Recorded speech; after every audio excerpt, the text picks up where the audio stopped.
Señor fiscal, lo invito a que vamos a la Plaza de Bolívar de Bogotá, uno de los epicentros de estas concentraciones. Allí se encuentra el periodista del programa La Noche, Carlos Sanabria, con el resumen de esta jornada. Carlos, adelante. Gracias, Jason. Buenas noches. Efectivamente, los saludo desde aquí. Este punto de la información que ya comienza a evacuarse.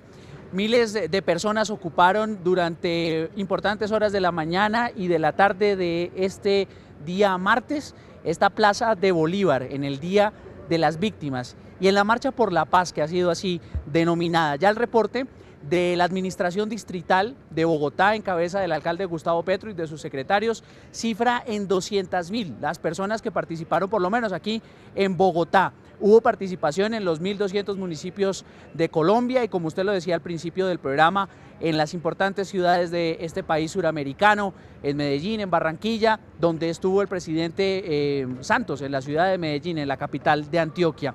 Han sido las víctimas, las protagonistas, las que han llegado hasta este punto a exigir verdad, a exigir reparación, a exigir que sea escuchada su voz en esta mesa de diálogo, y por eso aquí está con nosotros en el programa La Noche John-Frank Pinchao, exsecuestrado por el grupo terrorista de las FARC, que estuvo más de 8 años en cautiverio. Y hablábamos antes de iniciar esta entrevista, John-Frank, que ya son 6 años usted en libertad. ¿Y cómo vivió esta jornada? ¿Qué piensa de lo que ha sucedido en todas las ciudades colombianas? Bienvenido al programa La Noche. Muchas gracias. Pienso que es satisfactorio la participación de las personas, pero pensaría que debería participar en mayor cantidad. Este problema no es de solo 200.000 personas, este problema es de todo un país, es de 44 millones de colombianos.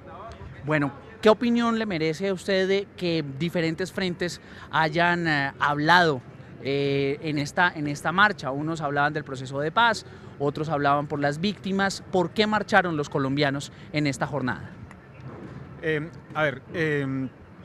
Se pide la pacificación del país, pero como lo decía anteriormente, esto no puede politizar, esto no es de colores, esto no es de banderas. Tenemos una sola bandera y todos debemos estar comprometidos, tanto el gobierno nacional, tanto los ciudadanos, tanto los grupos terroristas como los FARC, el ELN, todos debemos conformar un solo conjunto en este proceso. Bueno, esta es la información que se produce en este momento aquí en la Plaza de Bolívar, ya siendo desocupada, muchos buses alrededor de este centro de la capital. Están esperando a las personas regresar a sus lugares de origen. Muchos vinieron de diferentes partes del país. Aquí encontramos la diversidad de los colombianos que en esta jornada por las víctimas marcharon exigiendo verdad, justicia y reparación.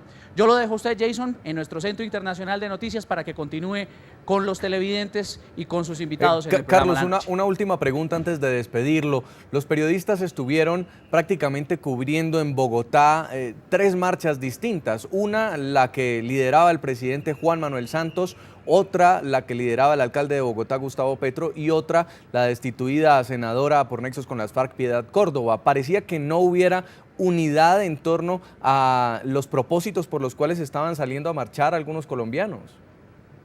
Sí, esa es una percepción que efectivamente tuvimos los periodistas. Sin embargo, lo que uno puede apreciar es que el clamor generalizado era por la paz, era por la terminación del conflicto. Lo que uno podía apreciar en las calles de Bogotá, en esta zona céntrica que pues estuvo tan ocupada, era carteles hablando sobre el mejor homenaje que se le puede dar a las víctimas es la paz. Decía alguno de ellos en la importante calle 26 con carrera séptima, que es uno de los sectores más transitados y que fue paso obligado de los marchantes aquí. Como había otros, muchos, con camisetas del movimiento Marcha Patriótica que lidera la ex senadora destituida Piedad Córdoba. Así es que había diferentes matices, pero al final, y como lo reconoce aquí John-Frank Pinchao, pues la exigencia era a favor de las víctimas, que se conociera la verdad, que se conozca la verdad en lo siguiente que seguramente tendremos que cubrir relacionado con el proceso de paz entre el gobierno y el grupo terrorista de las FARC.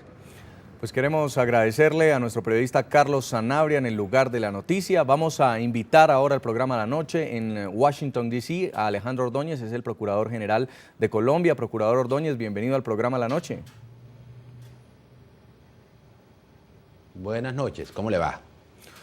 Hoy hubo una masiva movilización en Colombia, una masiva movilización por la paz que se da en medio de unos diálogos entre el gobierno colombiano y la organización terrorista en Cuba. ¿Cree usted que el clamor del pueblo colombiano es por una paz verdadera, enmarcada en lo que no signifique impunidad, enmarcada en lo que no signifique la no reparación a las víctimas? Desde luego, el pueblo colombiano se encuentra lacerado después de 50 años de violencia, de desolación, de sangre, de secuestros, de asesinatos, de minas quiebrapatas, y desea la paz y tiene esperanzas en el proceso de paz. Pero desde luego, una paz que no implique impunidad, una paz que no implique sacrificio de las víctimas, una paz que se dé dentro del marco de la justicia. Y la justicia restaurativa y el marco, la justicia transicional, requiere indudablemente que se respeten unos mínimos y que haya una expresión de esa justicia. Aunque no se aplique el Código Penal, es necesario que haya un mínimo de justicia para que haya legitimidad en el proceso. Esos son los votos y las esperanzas que tiene el pueblo colombiano. ¿Está dispuesto a hacer sacrificios? Claro que sí.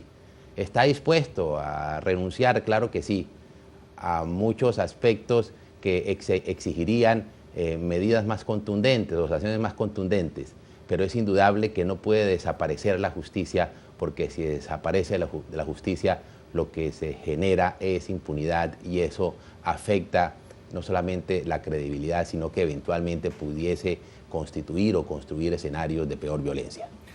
Señor Procurador, esta marcha unió, por ejemplo, al presidente Juan Manuel Santos con grupos de izquierda en las calles, pero también generó una fuerte polarización de otros sectores que consideran que la opción militar es la salida. ¿Los colombianos tienen dos ideas distintas de paz?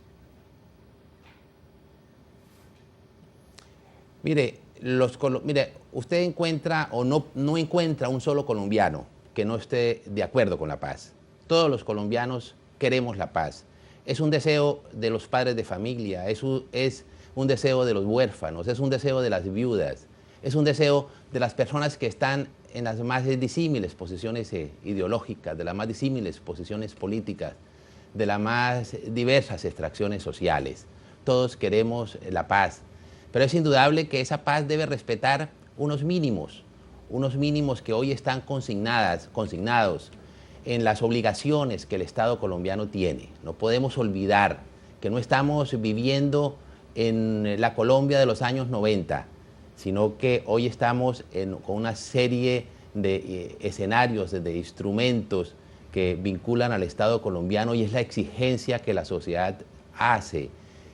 Queremos la paz, todos deseamos la paz, pero una paz que implique un respeto y unos reconocimientos a los mínimos internacionales. Eso es importante observar. Hay que distinguir claramente esa paz que queremos todos los colombianos.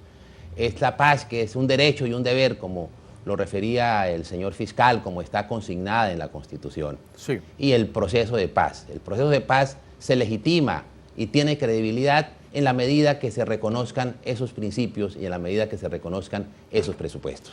Seguimos preguntándole a nuestros televidentes en la noche su opinión frente al acuerdo de paz que negocian en Cuba el presidente de Colombia, Juan Manuel Santos, y el grupo terrorista de las FARC. Respóndanos a las cuentas de Twitter que tienen en pantalla. Y leemos algunos televidentes, ya nos escriben. Rosalín Orozco dice que no es un acuerdo, sino un negocio, y que no es de paz, sino de intercambio de favores, reelección versus impunidad. Otro tuitero, Héctor Fraser, dice: con el simple gesto de reconocer actitud violenta, las FARC habrían contribuido grandemente a la construcción de la paz.